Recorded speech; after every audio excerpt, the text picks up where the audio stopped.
and welcome to the Global Church Project. I'm Graham Hill. Shaul Judelman is a Jewish Israeli husband, father and teacher living in Gush Etzion. He has dedicated his life to helping Jews, Palestinians and others move towards peace, hope, justice and reconciliation. He addresses the anger and fear that Jewish and Palestinian communities feel. He says, there is so much in common to be discovered between Jews and Palestinians. And as I've started to walk across the borders, I've started to see hope in the face of this challenge. To start from the spiritual anchors that guide so many of our people is crucial in working towards peace. That will be a genuine start for those who are currently in conflict. Shaul Judelman, welcome to the Global Church Project. Thanks for having me. How long have you been living in Israel for? Since 2000, the summer of 2000 I arrived. And what was your journey coming here? My family, we moved to the US when I was less than 2. And I didn't grow up in a religiously observant home. I grew up in public school. We used to go to synagogue on the holidays, a conservative synagogue. But I think I remember being young and asking my friend, when people went to their cousin's house for a dinner, where are our cousins? And from a young age, always from a young age, I had a sense that Israel is our home. My parents grew up in South Africa. My grandparents grew up in Lithuania, Latvia, Eastern Europe, and our family was really dispersed all over by the Second World War. And so the question of where is home, Israel always felt some deep level of home. And I didn't come here till I was in high school. I came for the first time. But I remember being a little kid and always following the news. My uncle lived here for a while, and he came to stay with us afterwards. It always had a very deep pull and connection here. And when I came really out of my own journey of who am I? How do I fit into this humanity? I was a lot involved in activism in high school and college. And one of the things they always tell these activists is, you're not from here. And I remember being told that several times in America, you're not from here. And when other people in college came in, people were doing a semester abroad, people were running as far away as you can get, really. And but for me, it was really clear that I needed to first come back to Israel to meet my own people, our own connection to the land, before I go out and encounter anything else. And that just felt right and true. And I also had spent some time with Native American communities in the States, and that further colored what I was looking for here, I think. I did work with the Diné people on the Navajo reservation in southern. I remember being there and living with a family who were very traditional, and being with them on their lands, really speaking their own language, their own traditions, their own culture, dealing with all the problems that they're facing now. But I was already planning on coming here. But is there a Judaism like this where we're back on our land? I know, we're the people of the book for the last 2,000 years, but what does it mean to come back to the land? So that was kind of what I was looking for when I got here. And so I ended up on a kibbutz where they did organic farming, and it was a religiously observant kibbutz. It was the summer of 2000, a place called Sdei Eliyahu in the Jordan Valley by Beit She'an. And really from the first night, things just opened up here for me. And the people I met the first night sleeping here were 2 young guys, around a little older than I. Also grew up in America, but had moved here, and they were studying in the Yeshiva, a Jewish religious learning seminar. And we stayed up all night talking. And after my time on kibbutz, I moved down here to the same yeshiva to visit, and then kind of fell in love and decided I need to know a lot more about my Judaism.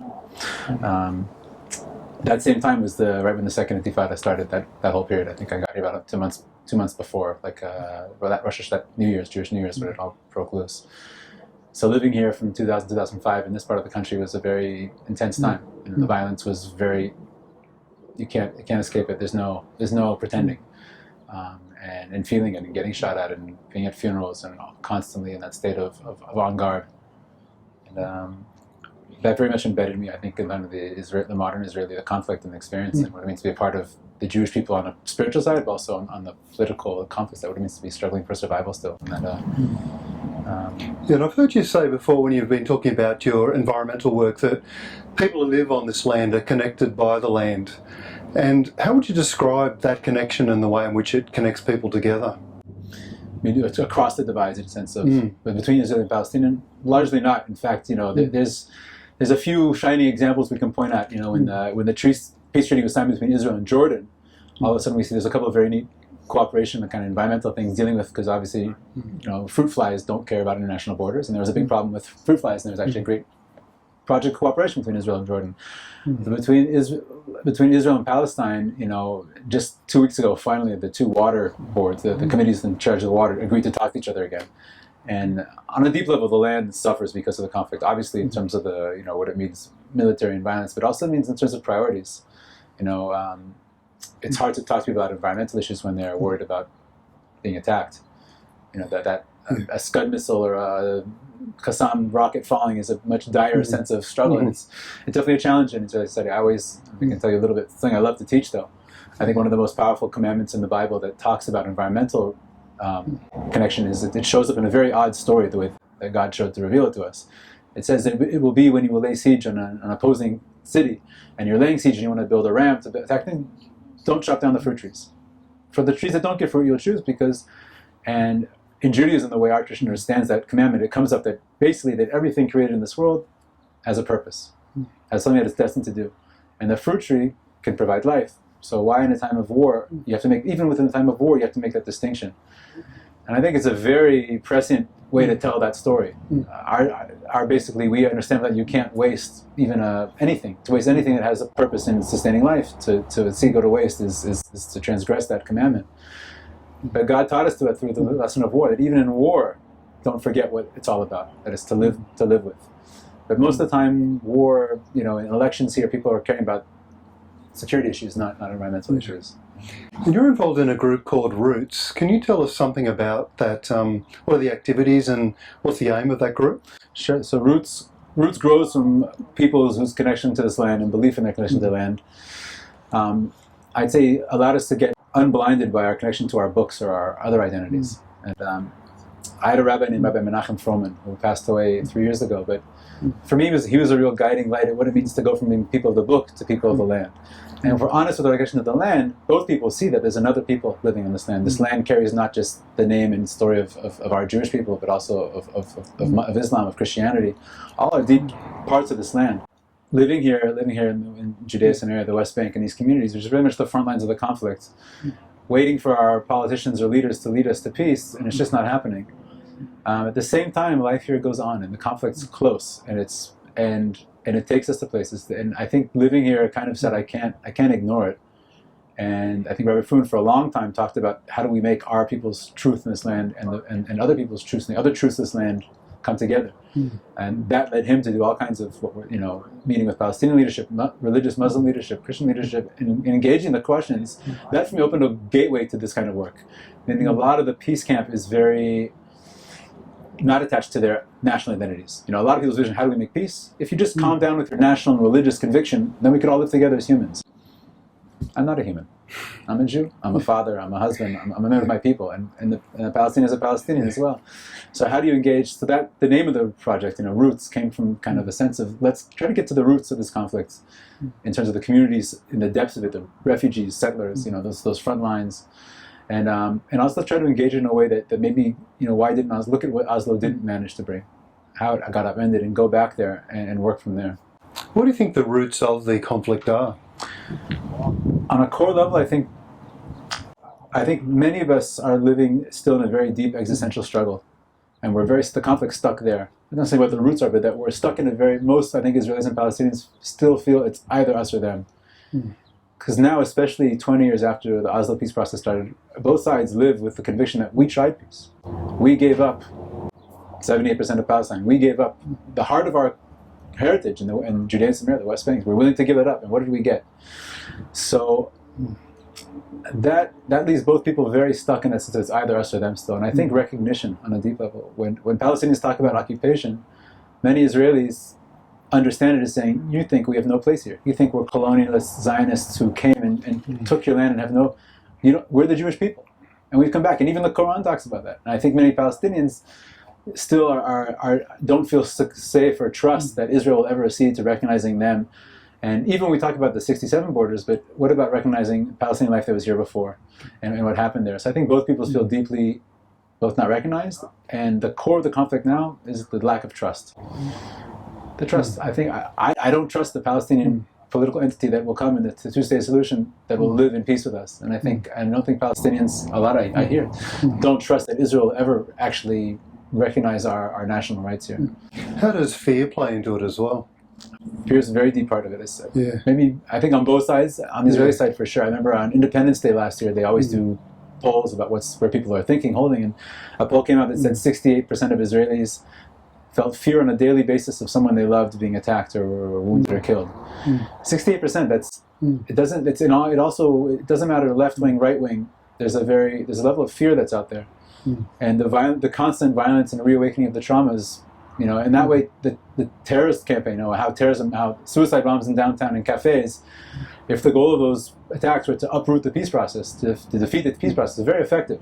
Because the level of fear that I feel, many Israelis says, I want peace, but I just don't. I'm afraid. We see that all the time here. One of the ironies in the conflict is, I think probably a facet of conflicts all over, is when you're afraid, it's very hard to imagine that the other side could also feel afraid. Yeah.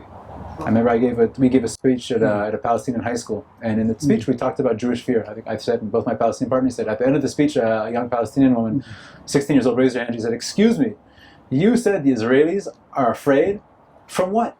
With your guns on your hips, with your soldiers in their M16s, with your F-16s flying in the air, what on earth are you afraid of?"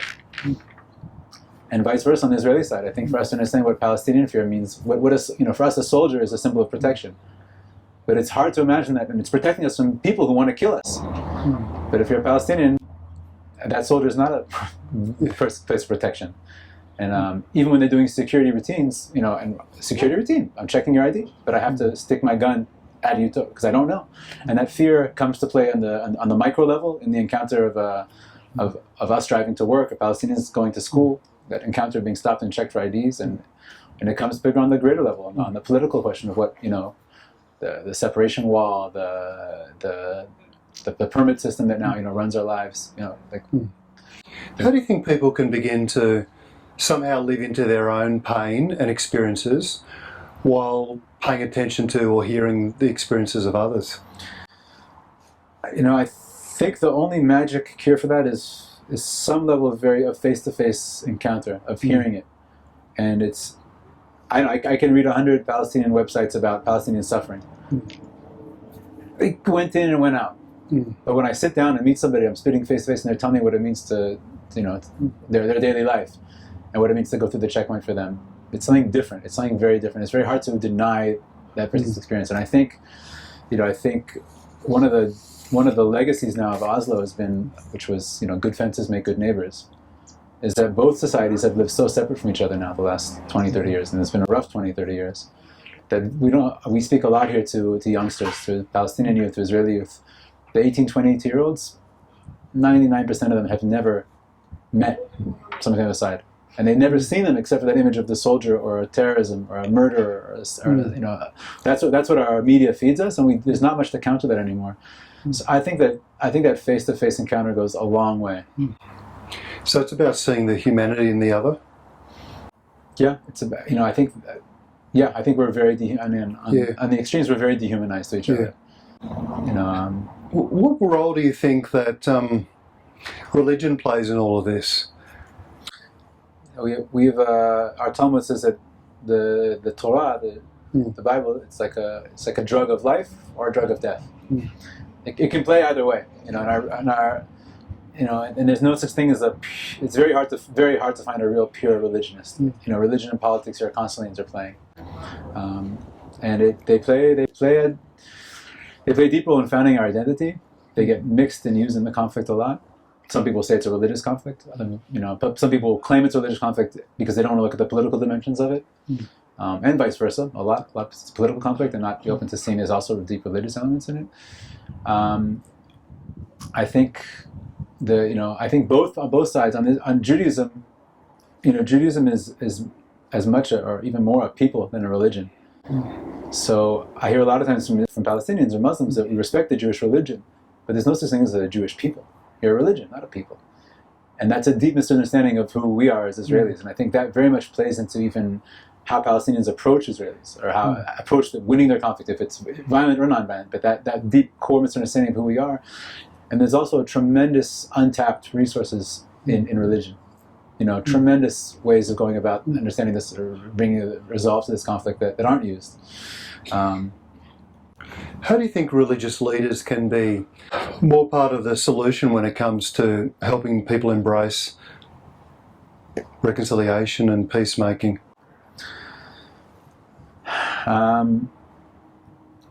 think about religion, or I think about holiness. I think about humility. When I think about nationalism, I don't think about humility. I think religious leaders are there to teach us about serving God, and serving God inherently means being open to something that's bigger than us, constantly being able to bigger. And we have, and our story is very powerful, and the story of Islam is very powerful, and Palestinian story are very powerful stories. And I think religious leaders have a role to challenging us to go forward. Too much, I think we slap on religion the embedding the past. But I think our religious leaders' role is to help us to see God in the present. That was what was, I think, Rabbi Fruman broke through, and just God is here. As much is also in the Revelation, but God's also here, and that's a very courageous leader to do that and to look up to reality that doesn't look as clean as it says on the books. That's Rabbi Fruman has this simple. Just over this wall behind me, there's a town called Migdal Oz. It's a kibbutz, and Rabbi Fruman was the first rabbi of the community there. And the story I quote nonstop because it's such a powerful story for me. But when he was the first rabbi of the community, they brought him and his wife Hadassah into their home, and he stopped at the doorstep and said, "I can't go in." They said, "Why not?" He says, "There's a sticker on the door." This is the sticker on the door. What's wrong with it? It's the slogan of the movement. What does it say? It says, "The land of Israel belongs to the people of Israel. Am Yisrael, Eretz Yisrael shayach Am Yisrael." And he says, "No, it's backwards." I mean, it's backwards. He says, "No." He says, "The people of Israel belong to the land of Israel." The land? This is God's land. I know it's in a conflict. It's very powerful urge to say, "No, it's mine. It's mine. No, it's mine. It's mine. This is Palestine. No, it's Israel." Because I'm honest, and if I can extract myself from the heat of the conflict and be real, this is God's land. Our people have a deep covenant and belonging to this land that we belong here. We don't really belong anywhere else. But belonging is a very different terms of relationship or understanding than ownership. And that for me is a foundational sense, and maybe a foundational platform on which we could re-engage peace building. But it's far from the lexicon of Washington and Ramallah. Yeah. I was talking to a young Palestinian Christian just the other day, and he said to me that it's amidst all of the politics and the division and the religiosity, it's easy to lose faith in this land. Yeah. How does one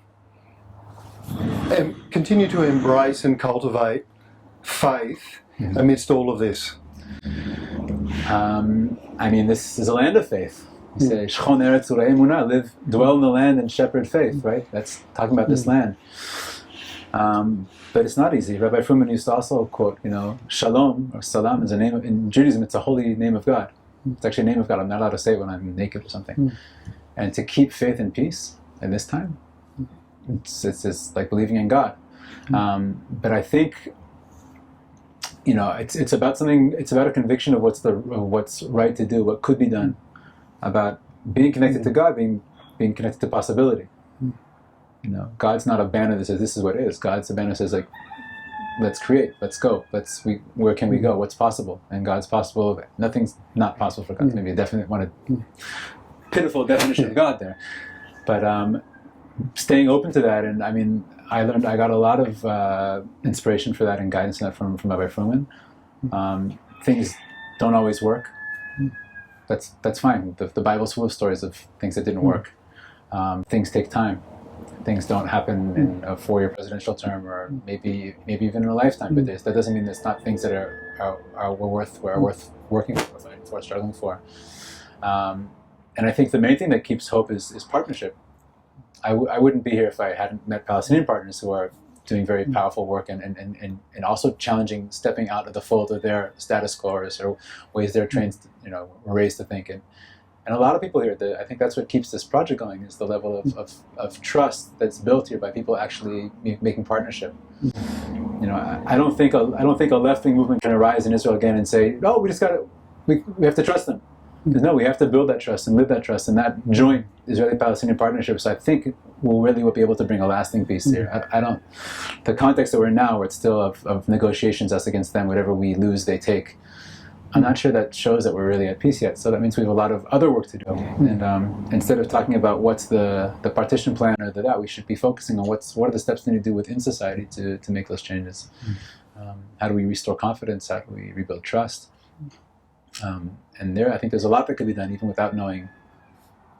To really go into a real humble space. I don't know what the solution to the conflict is. I hear 2 states. I hear 1 state. I hear none of them seems feasible right now. I hear and there are many other ideas. 2 states, 1 homeland is an initiative. confederations. There's all kinds of things, but the ground is so not prepared for them right now. And I think we should be focusing on that. That's what we try to do with the project here. Is look on a micro level. How do we create partnership? Which first means, of course, creating meeting. But the meeting here is, a lot of people title the work here as dialogue work, and nobody wants to dialogue with the enemy. I want transformation. That's a local initiative, a local Palestinian-Israeli initiative for understanding nonviolence and transformation. That transformation is the critical part. It starts, of course, with the personal, humanizing, seeing, but then it questions like, so how do we take responsibility for this conflict? How do we make changes? How do we, and each side within their own communities and the own power that exists within Palestinian and Israeli societies here, and then also the work together. But what do you most love about the work that you're doing in Israel and Palestine?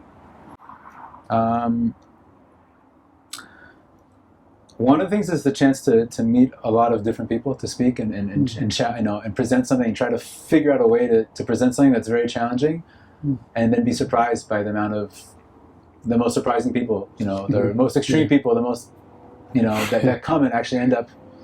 We have people on the Palestinian side here that were involved in, in violent acts not so long ago that now are here.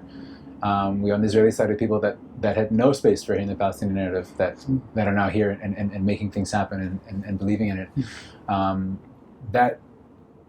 That challenge of how to put the message across, how to speak in a way that people can hear, is something that's what I think I like trying to do. What's the hardest thing about being here? The hardest thing is that I think it's a question for all grassroots activism. One is, you have this vision, you have a little cohort of people here really thinking in a very very far ahead of where the situation is. And the situation is very strong here, pulling you back in reality. And there's just a lot of things that are beyond our control. That's the thing, that's just in you. We first, about 8 months into the project, there was the kidnapping of 3 young Jewish teenagers who were later murdered, and then the revenge attack in Mahmoud there, and then the war in Gaza started. And at a time like that, which was happening literally 2 kilometers from where we're sitting right now, and the searches and everything going on here, everybody goes back into defense mode and us against them, and this is all going to unravel. But the fact that then we managed to keep on sitting and talking and even to do little actions of solidarity there was very powerful, in the sense of like, this is true partnership. I mean, that definitely gives us space to deal with those. But that's, we're doing this nice little work here, and if some organization decides to send a bunch of rockets across the border and we all bounce back into this, it's and other things, just the level of the widespread, how deep the conflict is inside of us, how deep fear is, how deep the dehumanization is, and to come up against that, and So on one hand, I still believe, if a person comes in this and some kind of changer goes through, and we've seen this happen several times, this changed my life. Like I would have thrown a rock, I would have been the worst soldier you could have imagined. We've heard people say those things here from work here, so I believe in those one-by-one stories. But obviously the strategy here is how do you build things that will change things on a greater level. And there's an old Jewish parable that I often, from the beginning, has been something here, that somebody had to go on a journey. They went to a wise man to ask, what's the best way to go? And he told them, well, there's a short way, but it's actually very long. And then there's a long way, but it's actually quite short. And the long way, this is what we have to walk for. And how do you plan? And working for the long term is crucial. If you move too fast, we push things farther away. I think Oslo was maybe an example of that, but many other initiatives also are trying to do too much too fast. We're trying to be very slow. But it's hard to go slow when the suffering, with the pain, and what this conflict brings on both peoples. It's hard to say we're going to go slow. We can't do that yet. But that's what it's about. I mean, having that the long haul. And what does it mean to plan for a long haul? What's really feasible now? And if we go through, a bunch of ideas come up, and we have to pick. Well, that's amazing, but like if we do that, we're going to be done for. Meaning we're not going to have any. We do that, and sometimes I want you to say that you're before this. You say that you're lost. You've lost the faith of your community. You've lost what it means, and it's trying to understand those ways to go the long haul is really important. Erech Apayim is one of the 13 attributes of mercy. Is length of breath. And one of my favorite teachers says about living in this land means having a length of breath. And there's that level of thinking about things. It's critical here. What's most misunderstood about the things you say?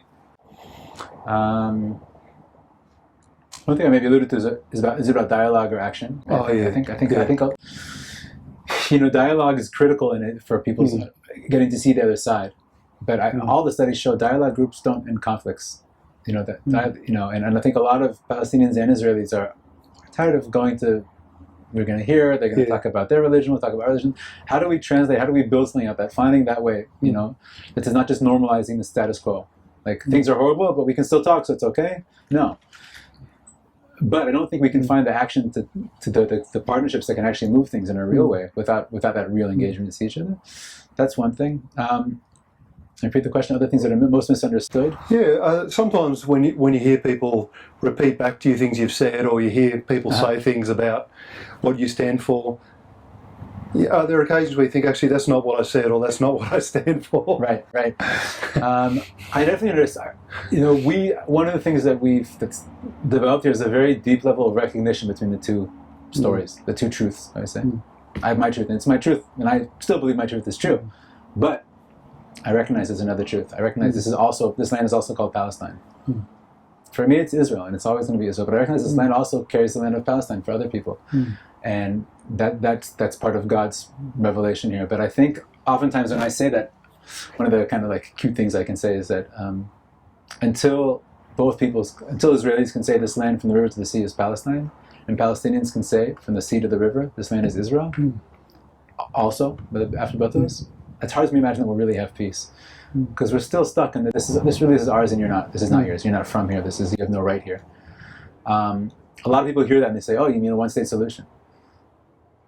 No, I don't think that works either. I think both peoples have a need for that aspiration. I try to make it clear, in a sense, but it's a very tricky line about what's the difference between reconciliation work and political vision and a lot of people think, I think on edge, they think if you acknowledge the other side suffering, you're pointing the finger back at you and saying we're the guilty ones. For a lot of us here, it's not about who's guilty, who started. It's irrelevant now, and a lot of us are stuck in that, because that's a lot of the discourse Israel-Palestine is, who's really from here, and we'll both try to deconstruct the other one's identity or to prove that we are the original. Okay, we can say the Jews were here 3,000 years ago. It's just never-ending games, and like that, because of that we. Some people hear that and they already get stuck there. I think they misunderstand that that's what it's about. It's like, I'm not denying this is our Jewish people's story, but I'm saying what's going to be tomorrow. And some people think like, oh, if there's a big attack, then the work stops. If after an act like that, and it's hard. The anger, the emotions that come up after losing.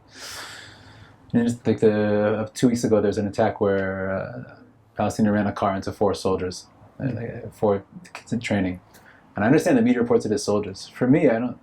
Those are like young. Those are my friends' daughters and sons, or kids that they're not. And I know it's a racist to see them as described as soldiers even. Yeah.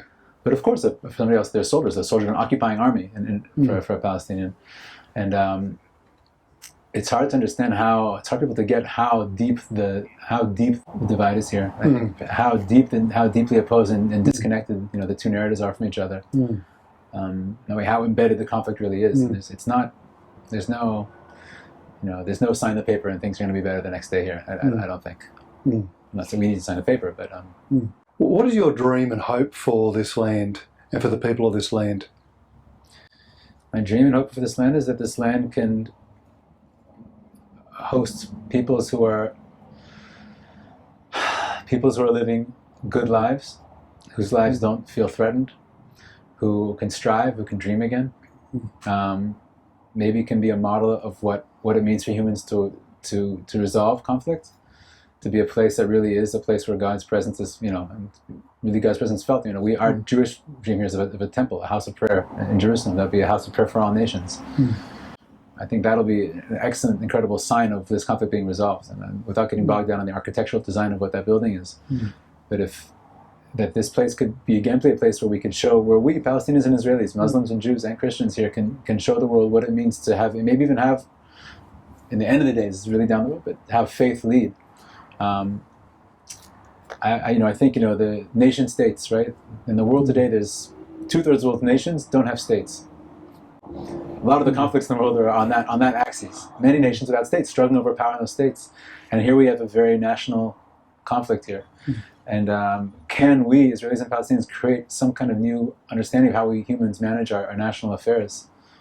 You know, if it starts today in the language of confederacy and partnership, if it starts with the foundation that this is God's land, and use that as a basis for a political structure afterwards that gets out of, if I call it Palestine, it's not Israel. If I call it Israel, it's not Palestine. You know, this is the place of both Israeli and the Palestinian people, and move from there. That's what I'd envision as some place where, and I don't think it's a religious conflict. I think religion is a very deep part of the conflict. I don't think it's, for some people it is religious conflict, but I think we have to engage that language here to regain trust, to build partnership. I think it's a language that can be understood. Maybe better because politics are very zero sum, and God's infinite. But we kind of need to remind our religions of the infiniteness sometimes. Yeah. Thank you so much for joining us at the Global Church Project. Sure. Pleasure. Thanks. The Global Church Project is located at www.theglobalchurchproject.com. On our website, you'll find a wide range of interviews and resources for colleges, universities, and churches. I look forward to your company next time. From me, goodbye.